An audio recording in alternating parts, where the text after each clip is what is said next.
se fala albanês do norte da Albânia. Eu trabalho na Macedônia, aí na parte da Macedônia você vai encontrar albaneses que falam albanês mais do centro, do sul. Tá? Vamos cantar? Vamos ganhar tempo? Eu sei que até 9, né? 9 um pouquinho. Então vamos cantar. Põe para mim lá, aquela. Desculpa. Lembra da música? Acho que não precisa de microfone. Lembra da música não? Não lembro da música? Então, vamos no coro. Passa aquela outra parte. Vamos repassar o coro. Spirtim tekandom. Repete comigo. De novo. Spirtim tekandom. Ozot espetuasim. De novo. Spirtim tekandom. É isso aí. Saimadieti.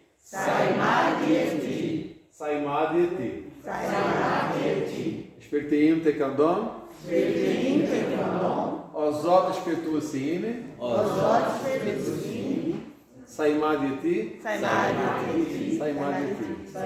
Então, o hino, volta lá no início, senão cantar o coro comigo. Tá? Ozoti, comendo em magnitude, imanelentis punedores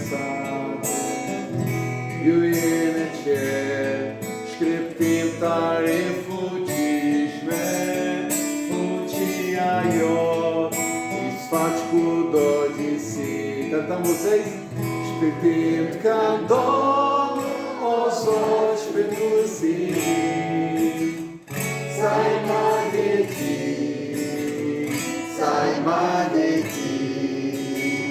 spirtim candom, ozot spetusi, saimadieti,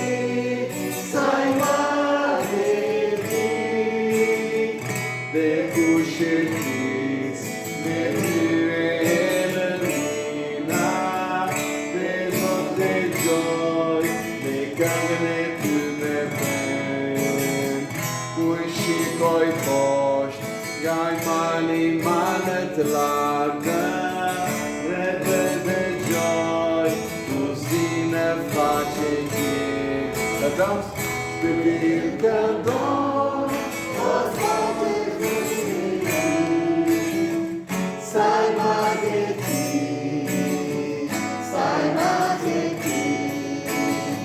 Spirtim candom, ozot spetusi,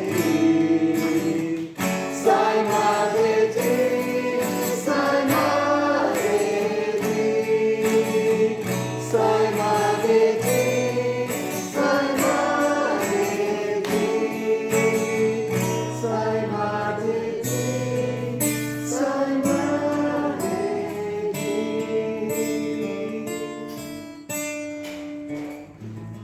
A maioria lembrava, isso é muito bom. É um idioma diferente, né? É um pouquinho só, né? Ok. Parte dos desafios que a gente tem para Campo Missionário é o idioma. E não se pode pensar em ir para qualquer outro país para pregar o Evangelho em um outro idioma que não seja o idioma deles. Você pode até falar inglês e eles vão entender, vão se comunicar contigo, mas no momento em que você fala o idioma do povo, a coisa muda. Eu não vou demorar muito não. Eu sempre gosto de deixar um pouco para perguntas, né? Então a gente vai na palavra e depois no final, se você quiser fazer uma pergunta relacionada a campo, algo relacionado à própria palavra também, a gente pode falar isso aí. E a igreja já conhece. Quem não tem ideia, pergunta para aquele culto que a gente teve no domingo. Foi bom domingo, não foi? Foi um tempo muito de diálogo, deu para a gente aprender junto um monte de coisa. Quando eu estava pensando para hoje, eu pensava em Pedro, né? A primeira de Pedro. E a carta que a gente vai estar estudando. Somente primeiro de Pedro, introdução, 1 e 2. é uma carta bem pastoral, mas é uma carta também que, além de animar as famílias que estavam naquele setor da Ásia, que hoje pertence a maioria à Turquia, né? Um pouco de Afeganistão ali, próximo de onde está a família. É bem próximo onde está a família. Porque eles estão no Iraque, na parte de dos curdos, que faz fronteira com a Turquia. Mas essa carta que foi escrita foi para aquele pessoal que estava naquela região ali. O interessante é que, se você for analisar a vida de Pedro, Pedro é uma pessoa igual que qualquer um de nós. Muitas vezes a gente vê os apóstolos, ou as pessoas que escreveram a palavra do Senhor, e colocamos eles numa categoria mais alta. A diferença, talvez por alguns de nós, é que eles tiveram uma intimidade muito grande com Deus, tiveram um relacionamento muito grande com Deus, e que não é diferente de muita gente hoje também. Mas eles andaram com Jesus. Aí está uma diferençazinha diferente, muito dele. Pedro andou com Jesus, ele teve uma vida com Jesus.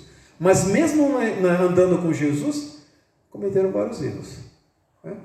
O próprio nome Pedro, o significado dele, já dá um entendimento para a gente. O pessoal pensa que na declinação do grego, porque fala Petros, né? E Petros é uma declinação talvez da pedra. Na verdade é um entendimento. Petra, é fragmentos, farelo, não quer dizer pedra. E isso joga por baixo aquela ideia de que a igreja antiga foi fundamentada sobre uma pedra. Não, ela foi fundamentada sobre farelos de pedra, se for assim, né? Essa foi a verdade. A palavra que está falando ali são duas palavras diferentes. Petro, seria Petros, que é farelos de pedra, e Petra, que é falando de Jesus, a pedra rochosa angular. Então, é muito diferente, é bom a gente entender isso aí. Então, esse farelo de pedra, Pedro, ele só foi entender de verdade, de ter um compromisso maior com Jesus, já no final, quando Jesus estava para ascender. Jesus estava para ir, teve aquele reconciliamento com ele, mostrou para eles os erros, e ali chama ele. É interessante que ele já fala para ele: você vai ser chamado, mas olha, você vai morrer. Tá esse texto aí muito bonito, que quando Jesus é no final do livro de João, tem aquela parte que ele tem aquela parte de reconciliação, e ele chama Pedro e fala: Pedro, agora você entendeu. Que Pedro antes tinha falado assim: eu estou disposto a morrer por sua causa. Depois ele nega, tenta fazer um monte de coisa. E ali naquele momento de final, depois que tem na Galiléia, Jesus chama ele, conversa com ele e faz aquele: cuida das minhas ovelhas, né? Apacenta minhas ovelhas. E ali tem um tempo de restauração e fala: vem, Pedro, agora você está pronto para morrer. E aí fala para ele que ele vai morrer na velhice. Dá todo aquele transfundo de vida. E Pedro aqui preso, ele já estava preso. Ele quer animar as igrejas daquela região e animar nossas igrejas também nos dias de hoje. A igreja está passando por meio de sofrimento. Hoje a gente está vivendo um tempo de sofrimento. Eu vejo a carta de Pedro, apesar que a gente esteve lendo ela na Albânia, estudando ela um pouco antes da pandemia, mas eu vejo a carta de Pedro tão atual para os nossos dias como foi para aquela época. Mas não tinha perseguição a ponto de matar pessoas aqui no Brasil. Mas tem perseguições diferentes. Tem perseguições aqui. As pessoas não têm essa liberdade como muito tempo atrás de pregar o evangelho para qualquer um. É um tipo de perseguição. Na própria pandemia, houve situações em que a igreja não pôde funcionar. Perseguição. Porque não era a pandemia, era por cuidados. Não, mas supermercado funcionava, farmácias funcionavam, a igreja não podia. Era só colocar as regras que colocaram depois, né? Então houve perseguições. Ele dá algumas instruções para práticas da vida, para cuidar de jovens. Na igreja, algumas das igrejas da época e nas nossas igrejas hoje, tem situações em que mulheres estão casadas com não cristãos. Não sei se aqui tem, espero que não, mas se tiver, Pedro também está dando instruções para isso. Era como deve se portar uma mulher casada com um não cristão. O bom seria não, mas se já casou, está nessa vez, se converteu, o marido não, está vivendo nesse ambiente, ele dá instruções de como seguir. Mas ao início dele, versículo 1 e 2, que é o que a gente vai estar trabalhando agora, diz assim: Pedro, apóstolo de Jesus Cristo, aos estrangeiros dispersos em pontos da Galácia, Capadócia, Ásia e Bitínia, eleitos segundo a presciência de Deus Pai, em santificação do Espírito Santo, para a obediência da expressão do sangue de Jesus Cristo. Graça e paz seja multiplicadas, ou seja, a cada todos de vocês. Que no início, já oramos pela palavra antes, então sem perder muito mais tempo, eu vejo logo no início a apresentação dele, apóstolo. E já essa palavra apóstolo, nos dias de hoje, especialmente no Brasil, porque a gente não vê isso muito na Europa ou em outros setores, mas aqui no Brasil a gente vê, parece uma moda em algumas igrejas se colocando, autonomeando apóstolo. O interessante é que apóstolo, aqui, eram pessoas que andavam com Cristo, ou foi chamado direto com Cristo, no caso Paulo. Entre os 12, tirando Judas, o Matias entra no meio. Então foi somente essas pessoas que eram escolhidas por Deus para interpretar o Antigo Testamento e escrever livros para as cartas, livros que nós temos nos dias de hoje, para instruir a igreja. Hoje a gente vê pessoas usando esse nome, apóstolo, até sem entendimento. Porque o apóstolo hoje, nos dias de hoje, seriam pessoas que estão com uma missão da pregação do Evangelho fora da igreja. Essa é a tradução mais aplicada para a palavra apóstolo. E a maioria das pessoas que se autonominam apóstolo estão nas igrejas administrando a parte de eclésia. Seria um pastor, mas de um grau mais elevado, uma coisa assim. Eles querem interpretar e a palavra dele tem poder. Na verdade, a palavra de Deus é poderosa. Aí ele continua falando, que vem essa parte que eu gosto tanto no texto, que é a parte missionária do texto, mas falando da junção, da trindade. Porque sem essa trindade, o entendimento da trindade das nossas vidas, não podemos fazer nada. E ele fala da seguinte forma, no versículo 2. Né? Primeiro ele fala dos lugares que foram evangelizados, no capítulo 2 ele fala bem assim, eleitos segundo a presciência de Deus. Seja, começa a falar da trindade. Nós somos eleitos. Isso é bom na igreja reformada, nós falamos isso de uma forma muito tremenda. Eu não estou ali na Albânia para pregar para qualquer um.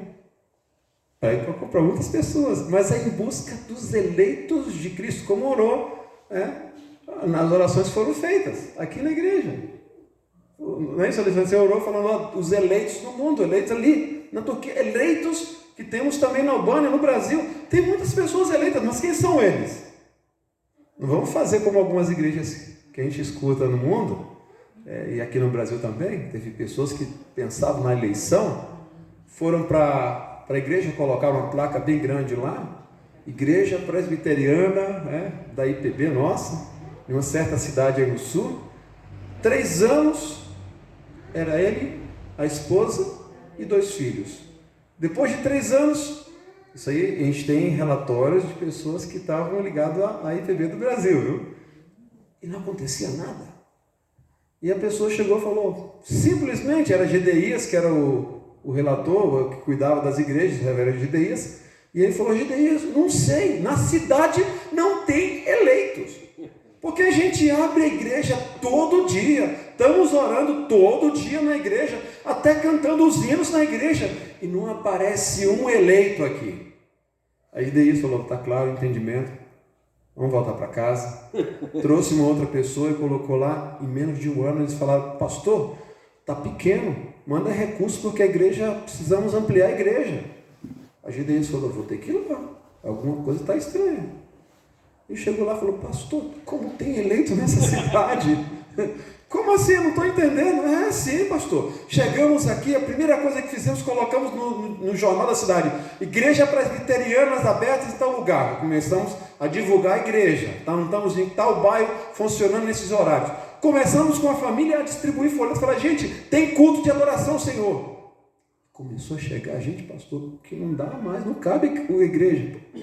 Nós temos que ter essa parte de apostolado nas nossas vidas, fora da igreja, pregando o evangelho. É isso que Pedro está falando aqui. Apóstolo se identifica como aquele evangelista, olha, aquele que foi lá, estou preso hoje, mas já fui lá pregar o evangelho para vocês. E vocês são eleitos do Senhor, né? Não foram só eleitos, Deus já tinha preparado de antes esses eleitos, como a gente entende muito bem. Nós temos que pregar para esses eleitos entenderem o evangelho. Deus podia fazer de outra forma, né? mas Ele escolheu a gente. Nos escolheu como povo dEle, eleitos dEle, para pregação. João 14, como ele fala? Não foste vós que me escolheste, mas eu vos escolhi a vós outros e vos designei para que vades e deis fruto. Olha que interessante, Ele não nos escolheu somente para ficar sentado na igreja ou para a gente ficar cultuando a Ele. Também é parte. Nós entendemos o Senhor, nós cultuamos a Ele, mas nos escolheu para que saiamos afora, para que vades e deis frutos e o vosso fruto permaneça. Quando você vê essa parte, o vosso fruto permaneça, vem Mateus 28, discipulado. Esse entendimento aí é de discipulado, porque não é somente pregar o Evangelho, é cuidar das pessoas que você tem pregado o Evangelho, dos eleitos deles, instruir, ajudando, ensinando a palavra do Senhor.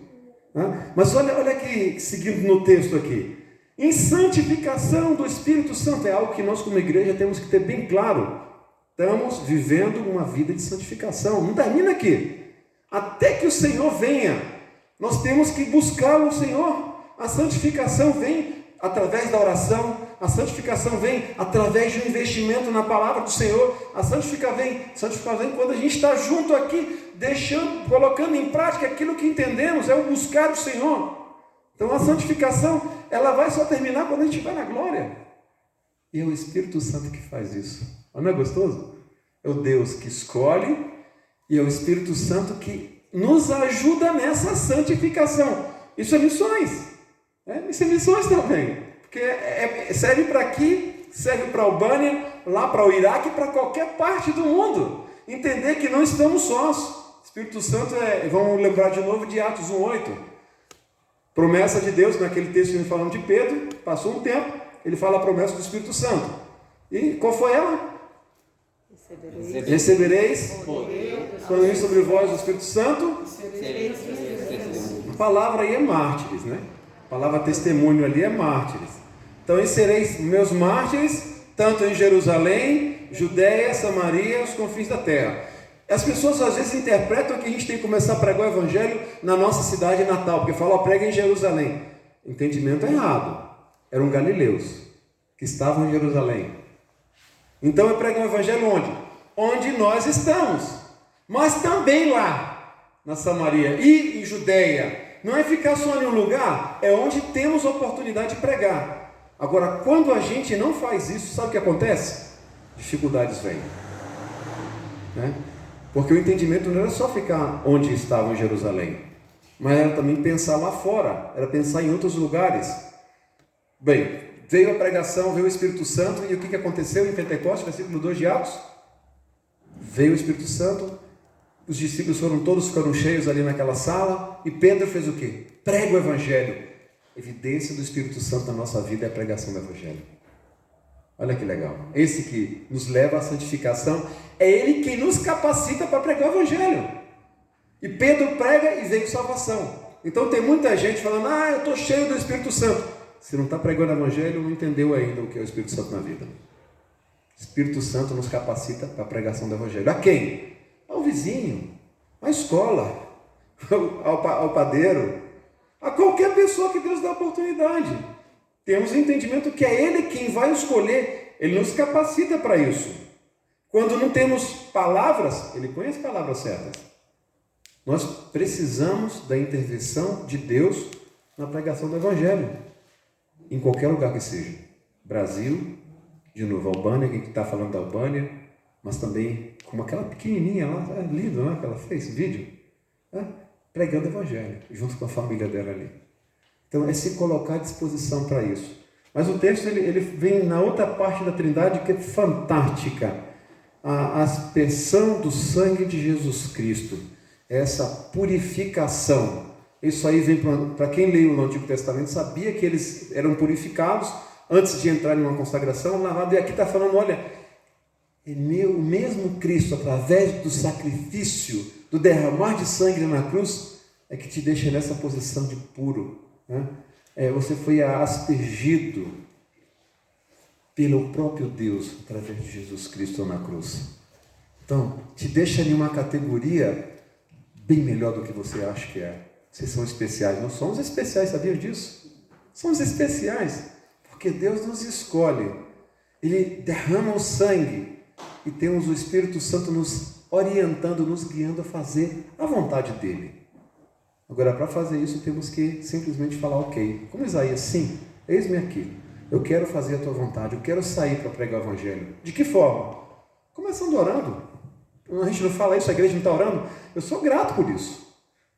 Antes mesmo já tinha bandeira, Deus já tinha um plano aqui, orando pela Albânia. Eu estava orando por nós lá. E tantos outros missionários que eu tenho certeza que estão orando pela Argentina, país da minha esposa, que precisa muito de oração hoje. Com tudo que está passando lá. Então temos que ter essa missão através das nossas orações. Agora eu vou dar uma dica para vocês.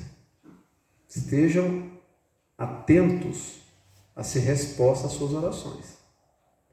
Porque se vocês não querem ser resposta às orações, eu creio que o entendimento não foi completo.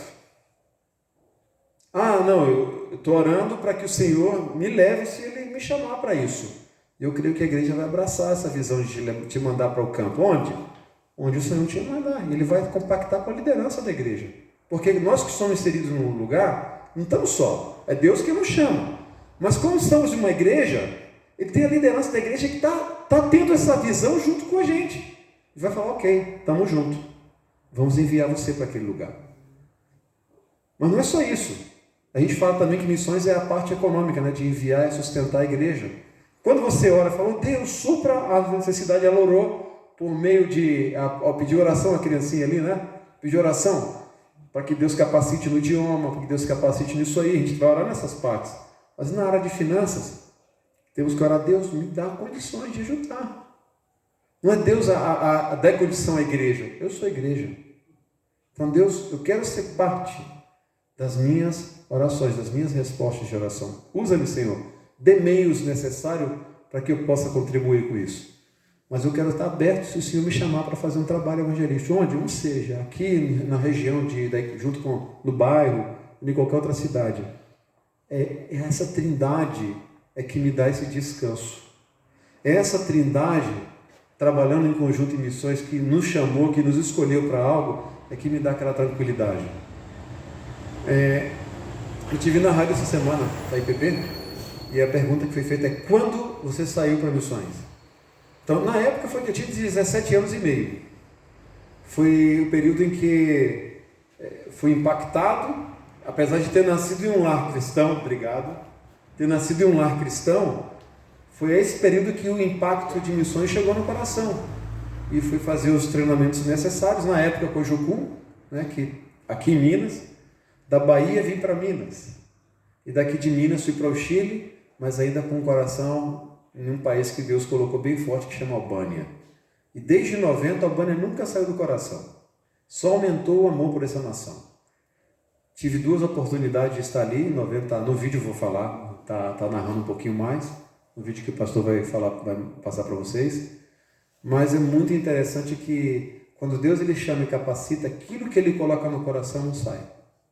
Ele vai só aumentando, vai só crescendo. E Ele vai dando passo para fazer a vontade dEle. Amém?